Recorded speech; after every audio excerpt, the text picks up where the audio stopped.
Welcome to the deep dive. We sift through the sources you send our way, pulling out the key insights so you don't have to. Exactly. We do the digging to get to the heart of the matter. And today our focus is childhood, specifically development and memory. We've got quite a mix of materials, personal reflections, some academic stuff on developmental stages, vocabulary about growth, and even audio clips about remembering the early years. Yeah, it's a really rich set of sources, personal stories alongside, the more scientific perspectives. So our mission for you, the listener, is to walk away with a clearer picture of how we grow up, the milestones we hit, and, well, the slightly weird nature of childhood memory. Okay, let's get into it. What strikes me first is how all these different pieces, like someone's personal memory, the scientific stages, even word choices, they kind of weave together. They really do paint a picture, don't they? A really vivid one of growing up and how we remember it. Okay, so let's start with those early memories. We have that audio, track 2B, where someone's talking about their childhood fondly, That feeling that everything seemed better back then. Oh yeah, the endless sunny summer holidays vibe. Exactly. It sort of reminds me of those simple, carefree days that, you might think about from your own past. It's easy to slip into that nostalgia. It's powerful, isn't it? And the recording mentioned something else interesting, talking with siblings about the past. Right, yeah. And it makes you wonder, how much do those shared chats actually, shape our individual memories? That's a great point. Are we remembering the event itself or the story we've told about it over and over? Precisely. Memory isn't just playback, it's reconstruction. And maybe our personal memories are more like co-authored stories sometimes. Never quite thought of it that way. And the speaker in 2B also mentions their memory, now, how it's harder to recall dates and things. Yeah, needing memory aids. It's a good reminder that memory isn't static, right? It changes. It definitely does. Which connects to that test practice speaking task we saw.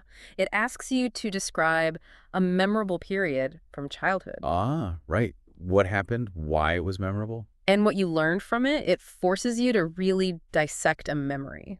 It's a great framework, actually, because what makes something memorable is so personal, but thinking about why it stuck and what the takeaway was, that's insightful. And we actually have a really good example in that piece, a childhood summer transformation. Remember that one? Yeah, the family moving from the city to the countryside when the kid was 8. That's the one. The contrast, city versus nature, exploring, building a treehouse. Learning to ride a bike, summer camp. Yeah. It sounds idyllic, almost. It does. But what really stands out is that feeling of independence they describe and the lessons learned about nature, about pushing your boundaries. And you can see how a big shift like that, a move, would just cement those memories, wouldn't it? Absolutely. All that novelty, the strong emotions, like the thrill of the new place or finally mastering the bike.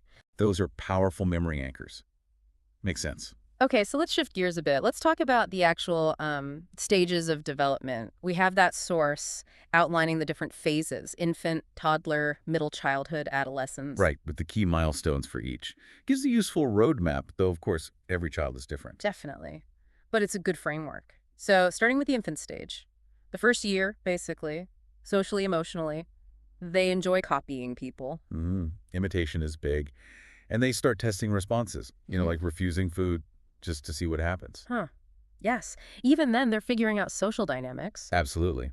Little scientists testing cause and effect. And physically, in that first year, huge leaps, right? Sitting up, standing without help. Pulling up to stand, maybe those first wobbly steps. It's amazing how much happens. So much. And then cognitively, communicatively, basic words start appearing. Using objects properly, like a cup for drinking. Simple gestures, like shaking their head no. Finding hidden things, object permanence, that's called. That's it. Understanding things still exist even if they can't see them. A huge cognitive step. And trying to imitate words, saying mama and dada. Always a big one for parents. Yeah. Those first words are milestones, strengthening bonds. Okay, then we hit the toddler stage. Ages, 2 to 3? Around then, yeah. And this is where you often see that real push for independence. Which can mean tantrums. It often does. They're realizing they're separate people, but emotional regulation is still developing.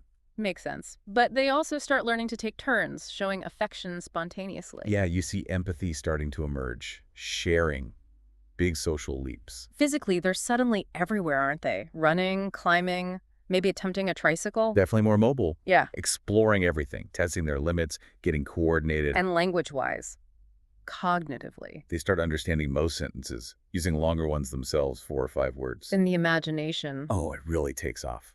Lots of make-believe play, getting more creative, sorting shapes and colors too. That imaginative play feels so important.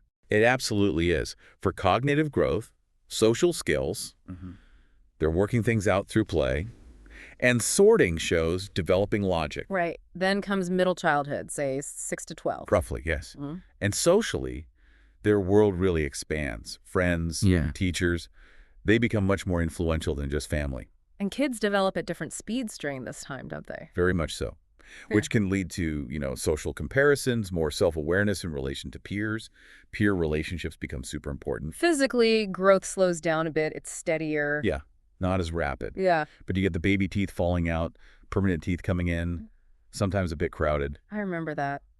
And their eyes reach adult size and function. which obviously impacts learning and everything else. And cognitively, this is a big period for learning, right? Reading, writing skills really develop. Definitely. And mastering things like sequencing, ordering crucial for maths and other subjects.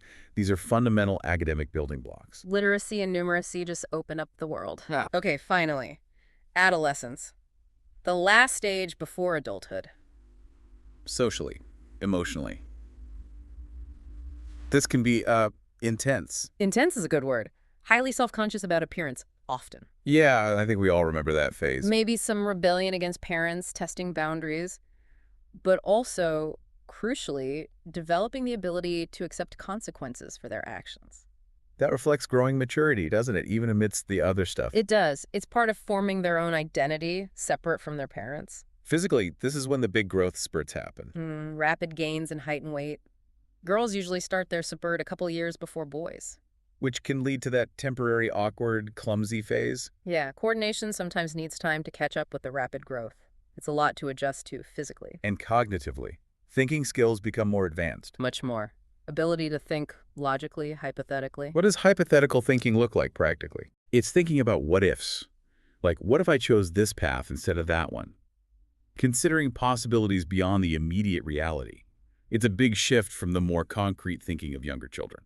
Okay, yeah, I see. Discussing abstract ideas, developing study strategies. Exactly. Refining critical thinking, planning ahead. Right. Now, something else I found really interesting across the sources was the language. The words we use for human growth. Oh, yeah. They overlap so much with the words we use for, like, increases in data or statistics. It's kind of strange when you notice it. Huh. That is interesting. It suggests we understand abstract change, like in data, through the lens of something really fundamental and physical, like growing up. Yeah, like grow or grew, a kid grows taller, but also the figures grew. Or growth itself. Oh. A child's growth. Or a period of economic growth. Same word, different context. Then there's rise or rose, maybe not for kids, but definitely for data. The number of